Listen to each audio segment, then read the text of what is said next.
नमस्कार सर्वांना, मी अश्विनी. चला तर आज आपण बटाट्याची एकदम सोपी अशी भाजी करू. बटाटे उकडायला ठेवले आहेत आणि मी 2 कांदे कापून घेतले आहेत. कांदा कापून झाल्यावर मी आता 2 टोमॅटो कापून घेते.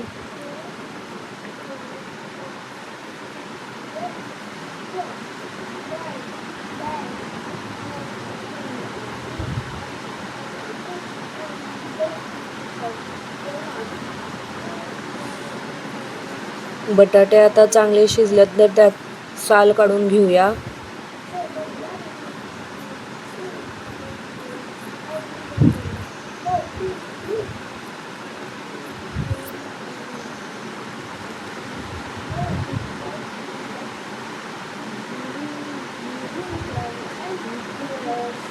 बटाट्यावरची साल आता काढून झाली आहे. आता बटाटे मी मॅश करून घेते.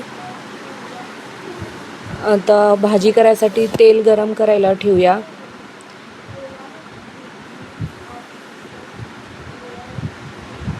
तेल गरम झालं आहे. त्यात मोहरी, जिरे आणि कढीपत्ता टाकून घेऊया.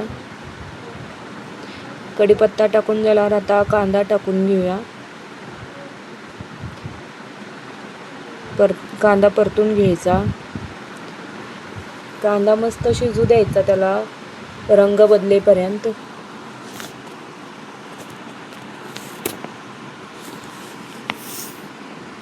आता कांदा लालसर झाला की त्यात आलं, लसूण, कोथिंबीरचं वाटण टाकून परतून घेऊ. व्यवस्थित परतून झाल्यावर आता त्यात भाजलेलं खोबऱ्याचं कूट टाकून थोडं परतून घ्यायचं. आता टोमॅटो टाकून परतून घ्यायचा.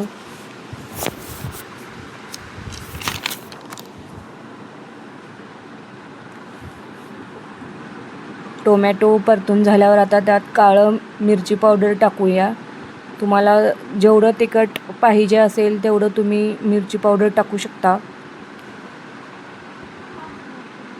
आता परतून घेऊया.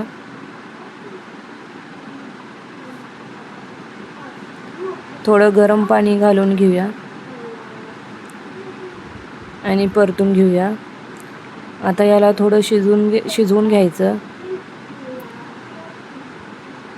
हे आता मस्तपैकी शिजले आहे.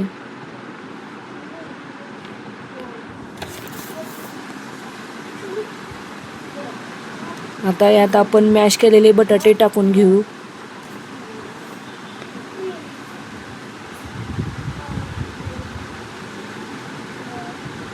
आणि गरम पाणी टाकून घेऊया. थोडं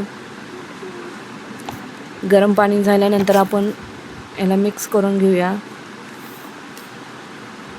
आता चवीनुसार मीठ टाकून घ्यायचं. शेंगदाण्याचं कूट टाकून घ्यायचं आणि भाजी परतून घ्यायची.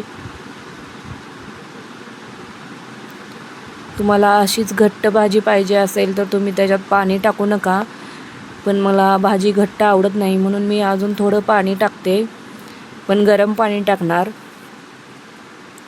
तुम्हाला जशी भाजी पाहिजे पातळ तशी तुम्ही पाणी टाकून घ्यायचं. आणि आता भाजी परतून झाल्याच्या नंतर हे बघा शिजून तयार झाली आहे. वरून कोथिंबीर टाकून घेऊया.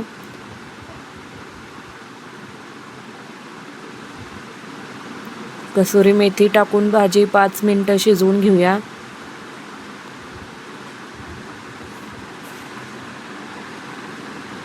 चला, आपली चमचमीत भाजी तयार.